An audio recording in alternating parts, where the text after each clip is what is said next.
Hello, everyone. Welcome back. Today we're talking about Kerberoasting.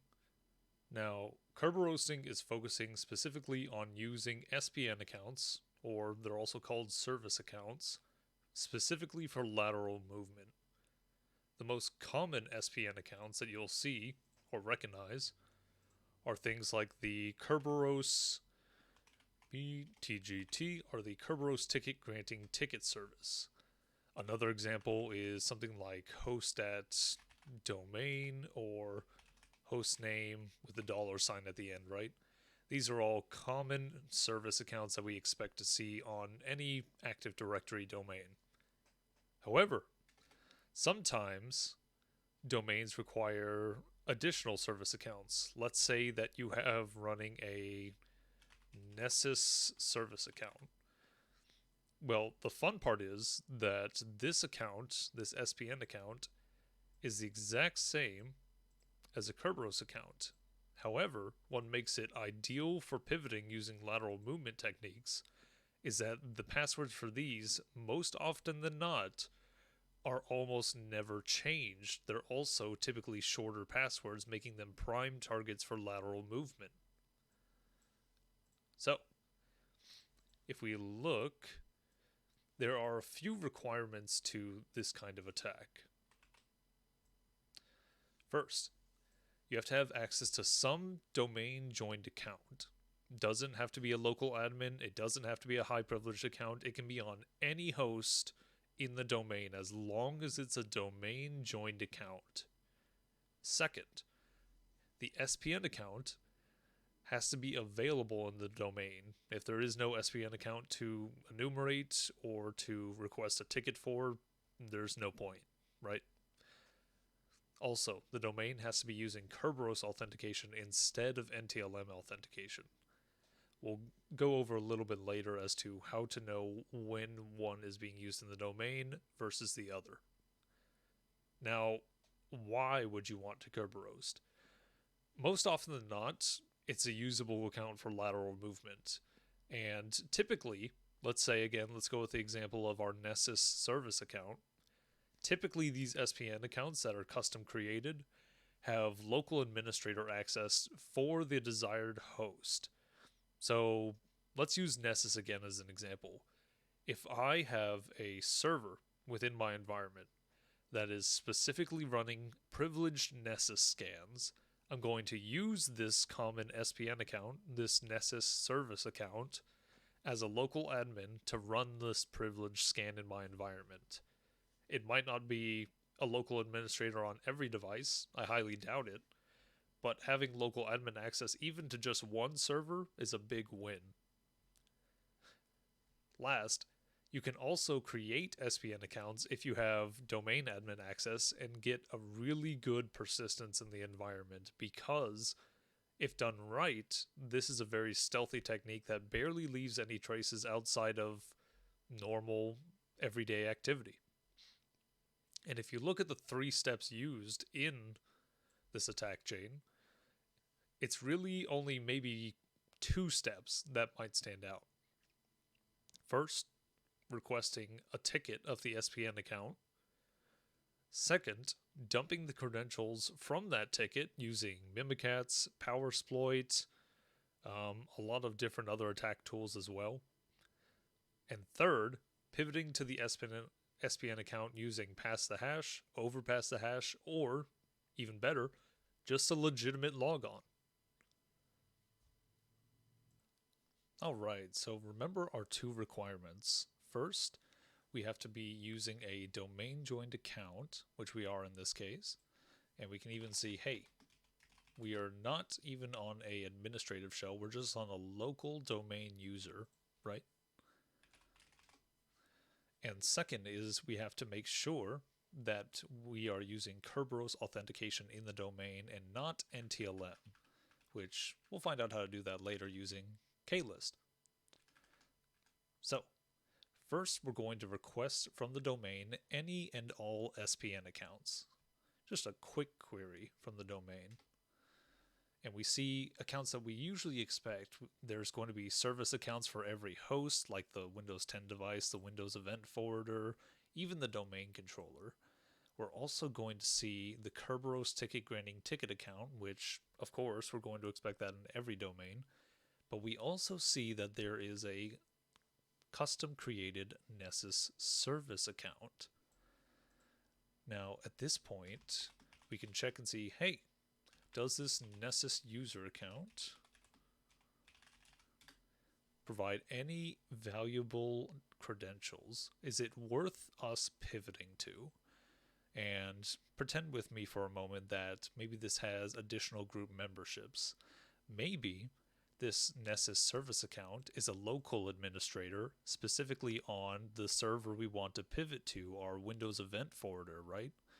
Maybe it needs administrative access on that device specifically because that's where it runs its scans.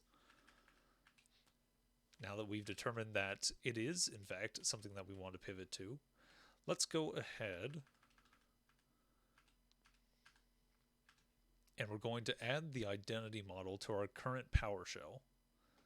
We're also going to make a specific request for a Kerberos request ticket for our Nessus service account. This is where things start getting suspicious as far as detections go, because no legitimate account should be doing this, even though we're already using only native Windows binaries.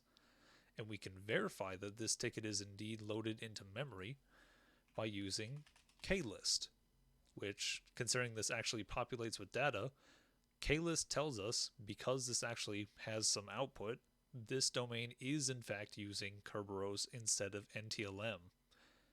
And we can see this ticket right over here is the ticket we actually care about. This ticket is going to be duplicated in our detection that we're going to be building right afterwards.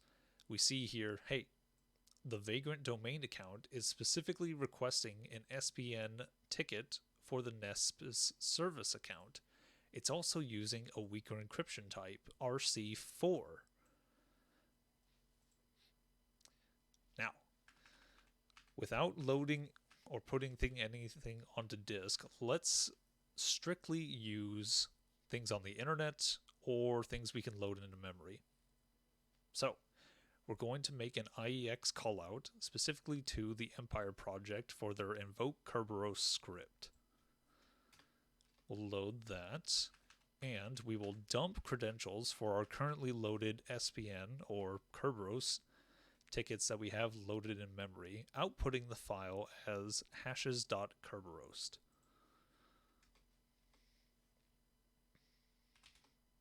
Perfect. Now that we have it on our desktop in plain text, let us copy this file onto our instance of Kali. And now that we have that, we will pivot over to Kali real quick. And just to show you, it is quite a long hash. I say RC4 is a quote-unquote weaker hash, but it's a little bit longer than MD5. Put it that way.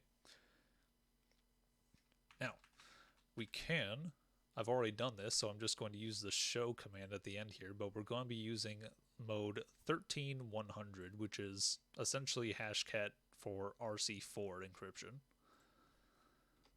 And in this case, we see this user account is actually the password 123. Now, if we wanted to, or if we were unsuccessful, we could do a pass the hash, overpass the hash, or similar pass the ticket attack. But considering we're trying to be as stealthy as possible, let's just use the legitimate credentials and do an RDP login. Let's just log in via remote desktop. Nobody is going to have detections for accounts remote desktoping into computers that they're expected to do so, right? So, let's find out, how do we detect this particular behavior? Alright, now looking back to our three-step method of Kerberoasting, we're going to focus on primarily the first section. We're going to look at suspicious requests of SPN accounts by legitimate domain accounts. That's the activity that we're trying to narrow down on to begin with. Specifically for the second step, We already had a detection made on the first episode for credential dumping, and hopefully, whatever AV tool is installed will detect Mimikatz and Powersploit, right? Second, on the second episode, we already had a detection for overpass the hash and pass the hash. We're not going to build a detection for legitimate logons, that would just be a little bit too noisy. So, we'll focus specifically on suspicious Kerberos requests of SPN accounts.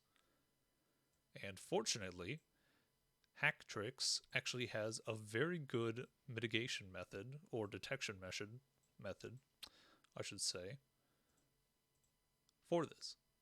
So, we're going to be focusing specifically on event code 4769.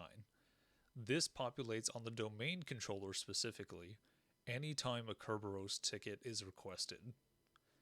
Now, it only populates on the domain controller because obviously that's where all the Kerberos tickets go to when they need to request for a service, right?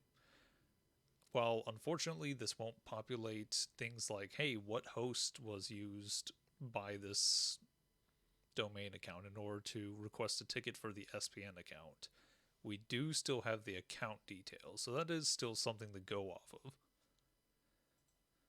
So, let's start.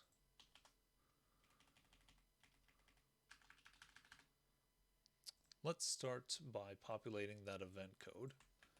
And we can trim down these 22,000 events, right? So now we're only looking at Kerberos ticket requests. We see there's a lot, 75, even just in the past 30 minutes. So, how do we trim these down? How do we trim this down to just the malicious activity we're looking for? Well, fortunately, a lot of the times, accounts that try to enumerate Kerberos tickets are just genuinely the hosts themselves. A lot of the times, say a user opens PowerShell, opens Microsoft Word, anything. Every process that is requested under a domain account requires a ticket. Fortunately for us, these are always going to come under the actual hosts themselves. So, we can do a not operator and make sure that we specifically exclude these accounts. But we can do one even better. We can make it specific to our environment. We can say, hey, any service account at WinDomain. At least that way we can see, hey, maybe in case there's a rogue device, we can find it on here, or at least exclude it from our search, right?